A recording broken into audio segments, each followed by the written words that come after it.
I had never imagined my life would end up like this. When I first moved to Los Angeles from a small town in Nevada, I had big dreams of becoming a photographer, capturing moments, telling stories, freezing time with my lens. I imagined myself working for magazines, traveling the world, and making a name for myself in the art world. But reality had a different plan. Here I was, working as a cleaner in high-rise apartments, scrubbing counters, sweeping floors, and making sure the marble floors of multi-million-dollar homes gleamed. It wasn't glamorous, but it paid the bills. Most days, I kept my head down and tried not to think about how far I had drifted from the life I had once dreamed of. I did what I had to do to survive in this big, fast-moving city. The cleaning jobs were routine. Luxurious homes, clients who barely took the time to acknowledge my presence. I didn't mind, or at least I tried not to. But deep down, I couldn't ignore the longing for something more, the feeling that I was meant for something different. That day in August, though, things changed. I was assigned to clean a penthouse in West Hollywood, one of those sleek, modern spaces with floor-to-ceiling windows that let in the California sunlight, casting everything in a golden glow. The apartment had polished marble floors that practically gleamed with the reflection of the sky. From the living room, the view stretched out across the city, the sprawling urban landscape dotted with palm trees and the Pacific Ocean on the horizon. It was the kind of place you'd see in the glossy pages of a magazine, a world far removed from my own. I'd cleaned places like this before, but this one felt different. Something about it made me feel like there was something waiting to be uncovered, something hidden in plain sight. I couldn't shake the feeling that this wasn't just another job. I was dusting the shelves when I noticed it. At first, I thought it was just another framed photograph, another piece of decor in a perfectly staged room. But when I looked closer, my breath caught in my throat. The photo above the fireplace was of a young boy, maybe 8 or 9 years old, his messy blonde hair falling across his forehead, and his bright blue eyes staring back at me with a smile I couldn't forget. I froze. That smile, I knew that smile. I knew that face. His name was Sam Carter. I hadn't thought about Sam in years. We'd spent several years together in a foster home in a small town near Reno, Nevada. He'd been my closest friend, the one person who had made the loneliness of foster care bearable. But when I was 14, I was adopted, and Sam was sent to another home. We lost touch, and after all this time, I had no idea what had happened to him. But now there he was, smiling in a photograph in a penthouse far from where we had grown up. I felt a strange mix of disbelief and recognition. It couldn't be. Could it? I stepped closer, my heart racing. I had to know. It had to be Sam. But how could he be here, in this fancy apartment, so far removed from the life we had known? I couldn't tear my eyes away from the photograph. My heart pounded in my chest as I stood there, frozen, staring at the smiling face of Sam. There was no doubt in my mind. It was him. After all these years, I could still recognize that smile, the way his eyes lit up when he laughed, the same boy I had shared a room with in that dull foster home. But how was it possible? Sam had been gone for years, and the last I heard, he had been moved to another family. I never thought I'd see him again, let alone in a place like this. I took a shaky breath, forcing myself to focus. I had to keep working. I couldn't just stand there, staring at a photograph. But it was impossible to ignore. My mind kept racing with questions. Had Sam been adopted by someone wealthy? Had he changed his life so completely that he was now living in a luxury penthouse, a world I could never imagine? I tried to shake off the thoughts, but the connection was undeniable. That boy in the picture was the same Sam I had spent countless hours with in our small foster home, sharing secrets, making up games to pass the time. He had been my closest friend, my family when I had none. I didn't even realize I had moved toward the fireplace until I was standing right in front of it, my hand hovering over the photo. I knew I shouldn't be doing this. It wasn't my place to pry into someone's personal life, especially not the life of someone I barely knew anymore. But curiosity consumed me. I couldn't just walk away without knowing more. I heard footsteps behind me, and I quickly spun around, nearly bumping into a man standing in the doorway. He was tall, in his late 40s, dressed in an expensive suit, his salt and pepper hair neatly combed. He looked like someone who was used to being in control, someone who belonged in this world of polished surfaces and high-rise views. His gaze softened for a moment as he looked at me. "Can I help you?"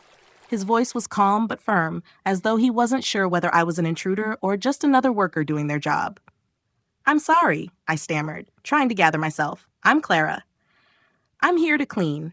I didn't realize you were home." I quickly moved away from the photo, hoping I didn't look as flustered as I felt. He nodded, raising an eyebrow slightly. "It's fine. I'm Nathan. Please, continue with your work. I'll be in my office." I nodded quickly, but my eyes kept drifting back to the photograph. I had to know more. I had to ask. Before I could stop myself, the words came out. "That boy in the picture, what's his name?" Nathan paused, his eyes flickering toward the photo. His expression changed for a moment, his face softening, his shoulders tensing, before he turned back to me. "His name was Sam," he said quietly. "He was my son." My heart dropped. "Was?" I whispered. Nathan's gaze darkened, and he sighed, as if the weight of the years had finally caught up to him. "He disappeared when he was 8. Kidnapped. We've been looking for him ever since." I could barely breathe. Sam was gone? Kidnapped? How had I never heard anything about this? My voice shook. I knew him. I grew up with him in foster care. We were in the same group home for years. My name is Clara. We were best friends. For a moment, Nathan said nothing. His eyes studied me carefully, trying to process the words I had just spoken. Then, a flicker of something, maybe hope, maybe disbelief, crossed his face. Without saying another word, he motioned for me to sit. "Please, come in," he said. "I think we need to talk." I sat down across from Nathan, my hands trembling in my lap. The silence between us stretched out like an eternity, the weight of everything hanging in the air. I could feel the tension radiating from him, the years of pain and longing, all pouring out in the way he held himself, like a man on the verge of breaking, but holding it together just enough to survive. I wanted to ask so many questions, but I didn't know where to start. Instead, Nathan spoke first. "Sam was taken from me," he said, his voice thick with emotion, but steady. "It was a night like any other. He was at the park, playing with some other kids, and I turned my back for just a minute to answer a call. When I looked back, he was gone. I called the police immediately, of course, but they couldn't find anything. No witnesses, no trace of him anywhere. I spent months following dead leads, hiring private investigators, anything to get some answers. But the case went cold. The police told me to accept that he was gone, but I couldn't. I refused to believe it. I felt my chest tighten. Sam? Gone? I thought of the boy I'd known, the boy I had shared my childhood with, the one who had been my family when I had nothing. I remembered the long summer days at the foster home, the two of us sneaking extra cookies from the kitchen or making up stories about the families we hoped would come for us. To think he had been taken, ripped away from everything and everyone, was almost too much to comprehend. "I've been looking for him ever since," Nathan continued, his eyes distant, lost in the memory. "But after a year of nothing, I had to face the truth. No one knew where he was. We tried everything we could, but I don't even know where to begin anymore." He looked at me, a flicker of hope in his gaze. "You're sure it's him, Clara? You really think Sam is still alive?"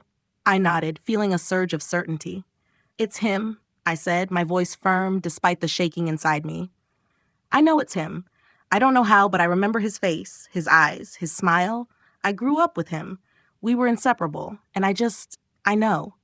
The words felt strange coming out of my mouth, but they were true. I couldn't explain it any other way. Nathan was quiet for a moment, processing what I had said. I don't know what to do with this," he muttered, shaking his head, as if the idea that Sam might still be out there was both a blessing and a curse. "I've been trying to find him for so long. I don't know where to start." "I'll help you," I said before I could stop myself. "I'll find him. I don't care what it takes. Sam deserves to know the truth, and he deserves to come home." Nathan looked at me, a mix of disbelief and gratitude in his eyes. "You're willing to do that for him? After all this time?" "Of course," I replied, my voice steady now. "I owe it to him. I owe it to both of you." The weight of the promise I just made settled on my shoulders, but it wasn't a burden. It felt like the right thing to do, the only thing I could do. The only way to fix the part of me that had been broken for so long. And so I made up my mind, then and there, I was going to find Sam, whatever it took. And I wasn't going to stop until I did. The days that followed were a blur of motion and determination. I couldn't just sit around and wait, hoping something would turn up. I had to act, and I had to do it quickly. After all, time was the one thing we couldn't get back. Sam had been gone for years, but that didn't mean he wasn't out there somewhere, still waiting to be found. I packed my bag, grabbed a map of Reno, and headed out the next morning, the sense of urgency weighing on my chest. Nathan had offered to pay for everything, flights, hotels, any expenses I might incur, but I refused. This wasn't about money. This was about doing the right thing, about helping someone who had been lost for far too long. I knew my way around Reno. I had spent enough time there growing up. I would start with the places Sam and I had been, the foster homes, the streets where we used to run and play, the people we had known. I spent the first few days visiting old foster homes and orphanages, speaking to anyone who might remember Sam. The problem was, most of the people I spoke to had either moved on or forgotten. The system churned through so many kids that Sam was just one name in a long list of forgotten children. It was disheartening, and after a while, I started to doubt myself. What if I was wrong? What if I was chasing a memory that didn't exist anymore? But then, on the 5th day, something happened. I was sitting in a small diner near the edge of town, nursing a coffee, when I overheard a conversation between two men at the counter. One of them was talking about an auto body shop out by the industrial district. He mentioned a young guy who had been working there for a few years, someone who had never really talked about his past, but who always seemed to know what he was doing when it came to cars. The mention of that place triggered something in me. Sam had always been good with his hands, always tinkering with toys, making them work, fixing broken things. It was a long shot, but it was the first real lead I had. I paid for my coffee and left the diner, my heart racing as I drove toward the auto body shop. It was small, tucked away behind a row of warehouses, the kind of place most people would overlook. When I pulled up, I could see a man working under a car, his back to me, covered in grease and oil. He looked young, in his late 20s, and his posture was familiar, slightly hunched, like someone who had grown up learning to make do with whatever they had. I parked the car and hesitated for a moment before stepping out. I wasn't sure how to approach him, but the pull in my chest was too strong. As I walked closer, I called out his name. "Sam?" The man looked up, his expression one of confusion at first, then recognition flooded his eyes. "Clara?" he asked, his voice hoarse and uncertain. I took a step forward, barely able to believe what I was seeing. "Sam?" I whispered, a tear slipping down my cheek. "Is it really you?" He looked at me for a long moment, his eyes filled with pain and confusion. "I don't remember much," he said, his voice breaking, "but I remember you." The relief I felt in that moment was overwhelming. "It's really you," I said, my voice thick with emotion. "I knew it was you. You're alive." And just like that, I knew I had found him. The search wasn't over, but I had the most important piece of the puzzle. Sam was alive. And now I could bring him home. The weeks that followed were full of adjustments. Sam and Nathan began the slow, often painful process of rebuilding their relationship. It wasn't easy. There were moments of silence, awkwardness, and deep, unsaid things hanging in the air between them. Sam struggled with his memories, or rather, the lack of them. Therapy helped, but it was a slow road. I could see the weight on his shoulders, the burden of all that he couldn't remember, the pieces of himself that had been lost along the way. But every time he and Nathan talked, I saw a flicker of something, a recognition, an understanding, a connection. It was like watching a plant slowly start to grow again after being starved for too long. I didn't mind being there through it all. In fact, I didn't feel like I had much of a choice. Sam and Nathan needed each other, and I couldn't walk away now, not after everything. So I stayed close, checking in on them, giving Sam the space he needed, while being there for Nathan when things got too heavy. Nathan was desperate for his son to remember everything, to recall all the good times they'd had before Sam had been taken. But I knew it wasn't that simple. Healing doesn't work that way. It's a messy, slow process. For me, things were starting to change too. After everything that had happened, I felt like I had finally been pushed to face my own dreams. All those years of cleaning, of telling myself that I'd figure it out someday, were finally catching up to me. I had spent so much time taking care of everyone else's home, keeping their lives in order, that I'd neglected my own. But now, I couldn't ignore it anymore. I had a passion, a dream. Photography had always been in my bones, even when I buried it under layers of practicality. One evening, after I'd spent the day running errands and checking in on Sam and Nathan, I sat down on the couch in my small apartment, surrounded by stacks of photos, some of them old, some of them more recent. I pulled out my camera, the one I had saved for years, and began snapping shots. It wasn't much at first, just the street outside my window, the muted light fading in the distance, but it felt like a start. Slowly, I found myself slipping back into that familiar rhythm, the one I had known as a teenager when I would capture the world through my lens and feel like I was part of something bigger. Nathan noticed the change in me. One evening, after dinner, he asked if I was ready to take the next step. "You've always dreamed of doing something with photography," he said, his voice quiet but knowing. "You're more than just a cleaner, Clara. You've got something special." It was then that I realized he was right. I had been putting off my dreams for so long, afraid of failing, afraid of disappointing myself. But seeing Sam and Nathan reconnect, seeing the way they were rebuilding their lives, made me realize that it was never too late to start. That night, I made a decision. I was going to pursue photography, full-time. No more waiting for the right time. I was going to make it happen. It wasn't going to be easy, but I knew I had the passion and the drive. And if Sam could fight for his memories, if Nathan could fight for his son, then I could fight for my dreams too. I smiled to myself, looking at the photos I had taken. It wasn't perfect yet, but it was a beginning. And sometimes that's all you need, a beginning. The transition from my old life to the new one was a lot harder than I thought it would be. Photography was no longer just a dream I held close in the back of my mind. It had become my reality. But turning it into something more than just a hobby took time, and with that came a lot of self-doubt. It wasn't easy. Every time I picked up my camera, I felt the weight of every failed attempt I had ever made at chasing my dreams. I wasn't sure if I was good enough, if my photos would ever amount to anything, but I kept pushing forward. There were days when it felt like everything was falling into place, and then there were days when the uncertainty crept back in, threatening to pull me under. Despite the doubts, I kept going, one step at a time. I began taking small gigs, weddings, portraits, anything to get my foot in the door. I spent hours poring over my photos, learning how to improve, how to capture the moments that mattered. And little by little, I started to see progress.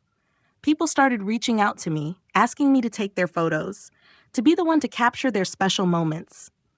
It felt surreal at times, but I couldn't deny the joy it brought me. Around the same time, I noticed Sam becoming more comfortable with his new life. He wasn't fully healed, not yet, but he was getting there. Therapy helped, but so did the stability that Nathan provided, something Sam had never had before.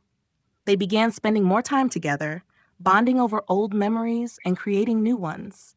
Nathan had always been patient with Sam, understanding that healing wasn't linear, but seeing the two of them together more often, hearing them laugh and talk, made me realize just how far they had come. They were both finding peace, and that was something I hadn't expected to see so quickly. One evening, after a particularly successful shoot for a local magazine, I met up with Nathan and Sam for dinner. They were both in good spirits, and I could see the change in Sam. He was talking more, laughing more, his eyes a little less haunted. I hadn't realized how much his absence had weighed on me until I saw him again. Really saw him, and I realized how much I had missed him. He was no longer the lost, broken boy I had once known. He was becoming someone new, someone whole. "You know, Clara," Sam said as we sat down at the table, "I think I'm finally starting to remember things. Not all of it, but enough to feel like I'm actually getting back to who I was." I smiled, feeling a lump form in my throat. "That's amazing, Sam. I'm so happy for you." And I was. Happy for him, for Nathan, for both of them, for all of us.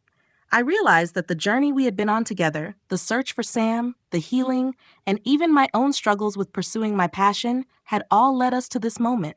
We had all grown. We had all changed. As I looked at Sam and Nathan, sitting across from me, I couldn't help but feel a deep sense of fulfillment. I had found my purpose in helping them find each other, and in doing so, I had found my own path too. The road had been difficult, but it had led me here, to a place where I could finally say I was living the life I had always dreamed of. And maybe, just maybe, it wasn't the life I had imagined when I first arrived in Los Angeles, but it was the life I was meant to have. 2 months had passed since I made the decision to go after my dreams, and already, it felt like a lifetime. The fear I had felt when I first picked up my camera, unsure if I had the talent or the strength to keep going, had slowly started to fade. I was working steadily now, taking on more projects, building a portfolio, and finding my own unique style. Some days, it felt like I was on top of the world. My work being featured in local publications, positive feedback pouring in from clients who were happy with their photos. Other days, it felt like I was still just fumbling in the dark, hoping something would click. But through it all, one thing remained constant. I was doing what I loved. I could see the difference in myself now. I was no longer just surviving. I was living. I was breathing, creating, and letting myself embrace the imperfections that came with building a life from scratch. It wasn't easy, but it was mine. And for the first time in a long time, that felt like enough. Sam had continued to grow, too. He was thriving in his new life, not just with Nathan, but in the world outside the penthouse as well. He had started working at a mechanic's shop, something he had always been interested in. He had taken up drawing again, sketching cars and airplanes the way he used to when we were kids. He had rediscovered his love for the things that had kept him going when life felt too heavy to bear. And Nathan, his father, was a constant source of support, encouraging him to pursue whatever made him happy, not rushing him to heal in any specific way, just letting him find his own path. One evening, I was scrolling through my phone, organizing photos from a shoot, when I got a text from Nathan. It was a simple message, but the words stopped me in my tracks. "Clara, Sam's graduating this weekend. I want you to be there. He wants you there." My heart swelled in my chest. I had known Sam was working hard, but a graduation? It felt like the culmination of so many lost years, of so many tears and broken moments. To see him finish something, to see him standing tall, proud of the work he had done, it was more than I could have ever imagined. The ceremony was held at a small community center in Los Angeles. It was intimate. Just a handful of family and friends gathered to celebrate the accomplishment of someone who had worked so hard to get to this point. I sat in the audience, watching Sam walk across the stage, his face lighting up when he shook hands with the principal and received his diploma. His smile, genuine and wide, filled me with a warmth I hadn't expected. When the ceremony ended, Nathan found me in the crowd. He grinned, his eyes filled with unshed tears.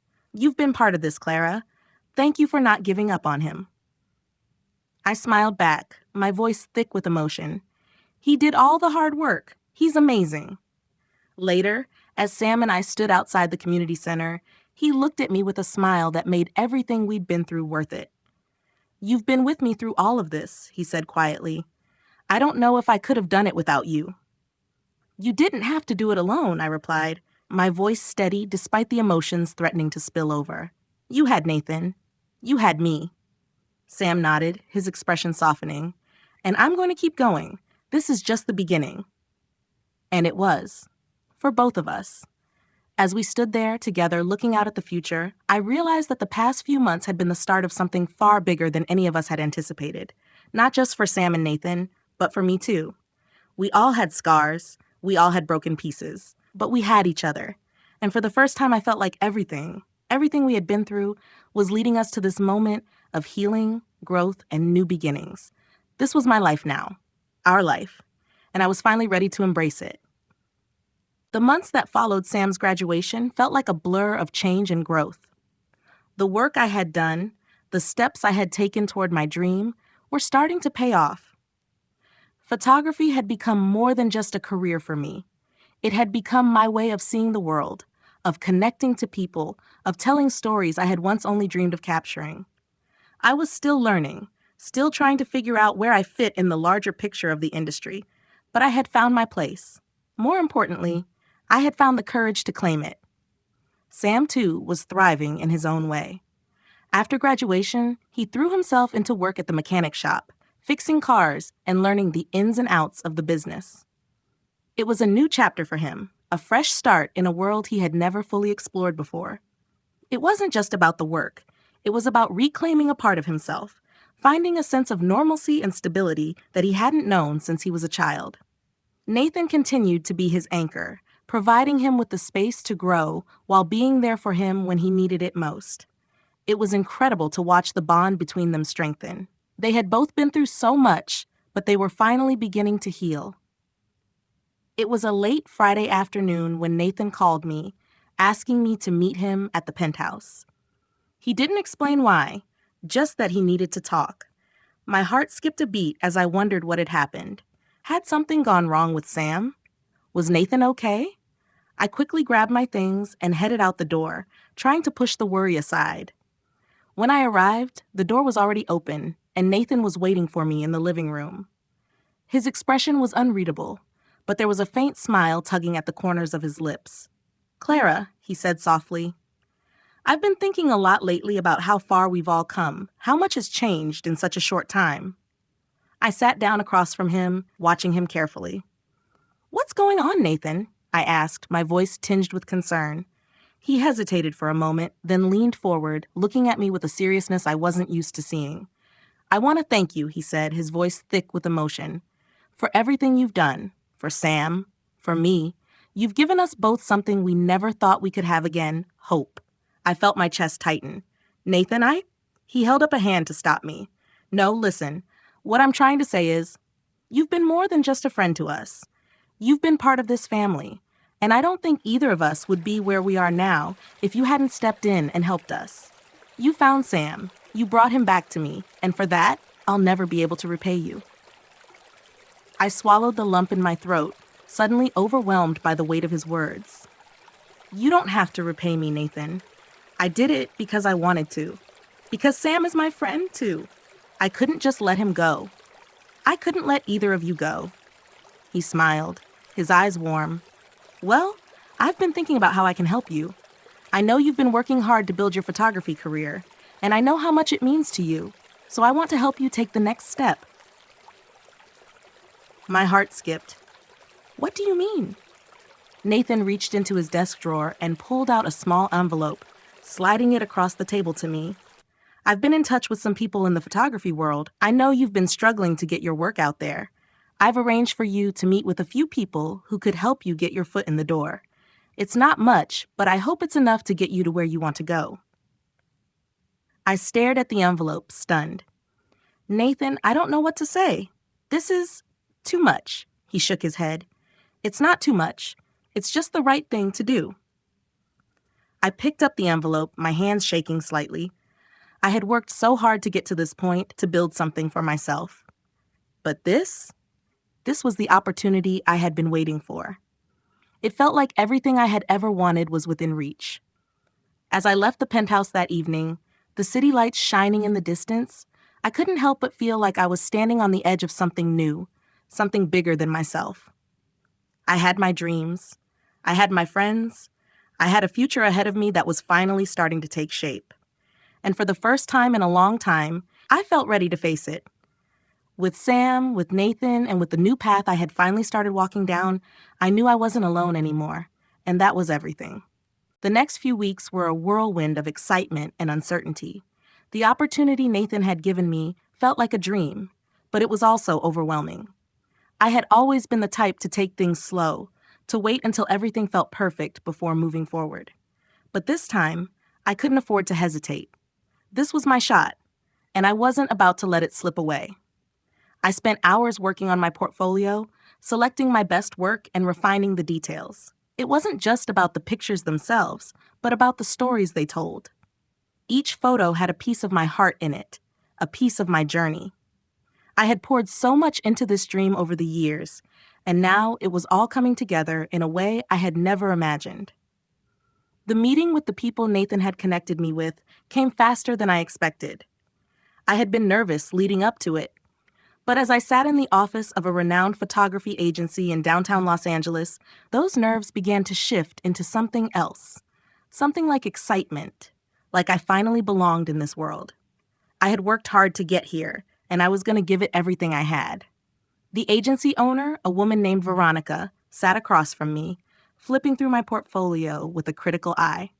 I held my breath as she paused on one of my landscape shots, a sunset over the ocean, the light bleeding into the horizon. It was one of my favorite pieces, the moment I had captured feeling almost like magic to me. "This is beautiful," Veronica said, glancing up at me. "You have a good eye. Your work feels real, there's a depth to it." My heart leaped. "Thank you," I whispered, unable to stop the smile from forming on my lips. She continued flipping through the photos, nodding occasionally. "You've got something here, Clara. We want to offer you an internship. You'd start out assisting on shoots, but if things go well, we could offer you a contract in the future." I could barely believe it. My hands shook as I clutched the edge of the table, trying to steady myself. An internship was just the beginning, but it was everything I had ever wanted. It was a foot in the door, a chance to finally make it. "Of course," I said, struggling to keep my voice steady. "I'd love to. I'm ready." The following days were filled with preparations and meetings, learning the ropes of professional photography. It wasn't easy. Long hours, constant travel, and the pressure of being in an industry where everyone was looking to outdo the next person. But it felt like I had finally found my place. I was learning from some of the best photographers in the industry, and every shoot was a chance to grow, to refine my craft, to become the photographer I had always wanted to be. When I wasn't working, I spent time with Sam and Nathan. Sam had started to settle into his new routine, becoming more confident at the auto shop and talking about taking courses in mechanical engineering. He was truly coming into his own, and I couldn't help but feel proud of him. It was incredible to see the man he was becoming, someone full of potential and hope. As for Nathan, he continued to support both Sam and me in ways I never expected. He was proud of Sam's progress, and now he seemed just as proud of mine. He'd taken me to a few photography events, helping me network and find my place in the industry. Everything was shifting, and for the first time, it felt like I was moving towards something real. My dream was finally coming true, and I wasn't doing it alone. I had Sam, Nathan, and the work I loved. The road ahead still had its uncertainties, but I wasn't afraid anymore. I had found my place in the world, and I was ready to take it. Sometimes, the path to your dreams isn't a straight line. It's full of unexpected twists and turns. Don't be afraid to embrace the uncertainty, because every step, even the setbacks, is part of your growth. Trust your instincts, and don't let fear hold you back from taking chances. Helping others along the way can also help you discover your own purpose and strength. Life isn't about perfection. It's about learning, adjusting, and staying true to what matters most. Even when things feel impossible, remember that small actions can lead to big changes, and every day is a new opportunity to begin again.